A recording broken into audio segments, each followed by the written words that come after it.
from a Catholic theological perspective, what are we defining soul? Is it our life force, our essence? What is it? Well, the soul, as the church has defined it, is more than a life force. Okay. What it means is that we have some kind of transphysical, that means trans means above or beyond physical manifestation of our consciousness.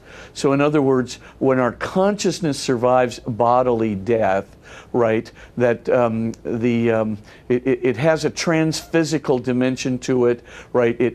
We believe too that it not only has a transphysical dimension of consciousness, but even a transphysical dimension of embodiment. So there's something about our embodiment that also will survive bodily death.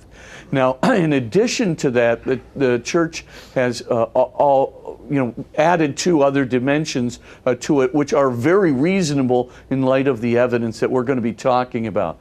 The first is that the soul is that dimension of our being that not only survives bodily death, right, our consciousness that survives bodily death, our embodiment that survives bodily death, but also that it's the faculty through which transcendental awareness comes from. So this is the faculty where we actually are aware of perfect truth, perfect love, perfect beauty, perfect goodness or fairness, and perfect being or perfect home.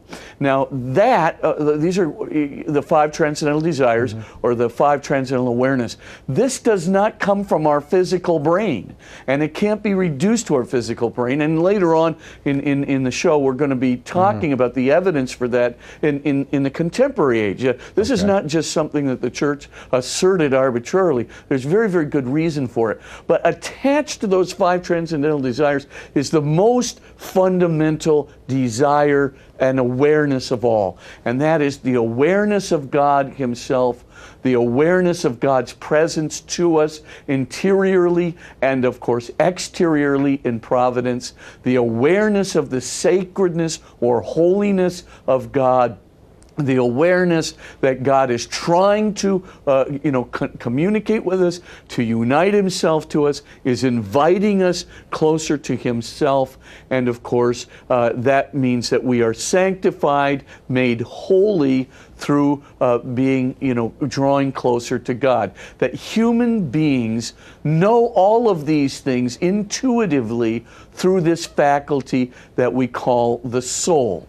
So we see three different dimensions to it already. Okay. It survives bodily death, both the consciousness and the embodiment, and it's no longer limited by the laws of physics when it survives bodily death. Number two, that it produces transcendental awareness of perfect truth, love, goodness, beauty, and home, which we'll talk about the evidence for in a minute.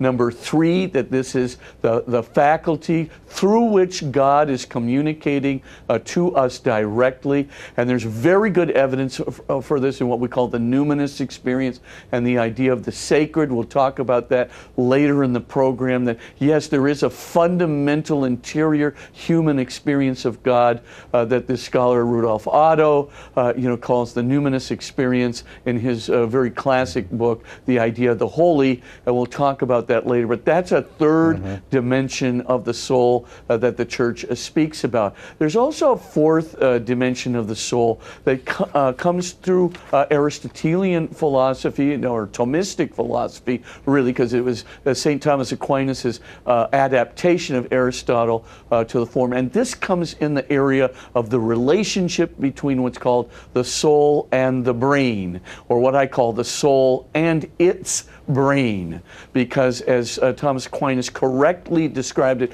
the soul is the form, the organizing principle, right, that is drawing the human person, particularly the brain, but is drawing the human person to the kind of transcendental entity, to the kind of thinking cognitional entity with what we call conceptual ideas, right, to the kind of entity that's going to be in communication with God, to the kind of self-conscious entity, and we're going to be talking about self-consciousness even more. So there is a very, very refined notion of the soul, and of course that very refined notion of the soul, as I started with earlier, survives bodily death. So when you survive bodily death, you're going to be self-conscious. You're going to have, an awareness of the memories you had on this earth. You're going to be able to remember what is going on and think about what's going on after your death.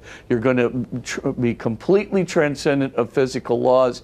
You're going to still have the same transcendental capacities, the awareness of perfect truth, love, goodness, beauty, and home. The awareness of God will be intensified tremendously in that state. And of course, through it all, that soul is really the organizing principle of your body and your brain. Yes, genetics is also an organizing principle. That's going to, as it were, the genetic structure you have is going to lead to your brain development, your body development, and so forth.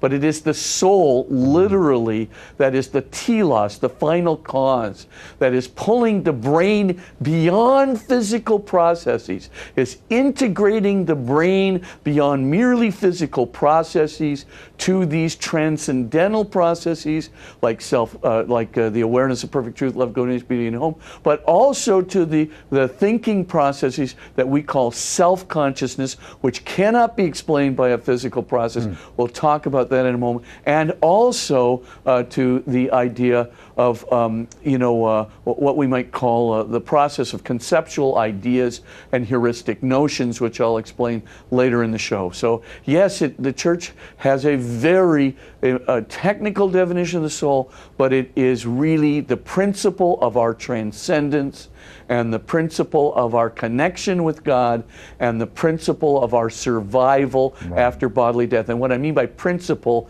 is a metaphysical principle, that is to say, the substance, the defining substance, right, that does all of these things and gives us all of these capacities. It's not like an ethical principle, it's a metaphysical principle.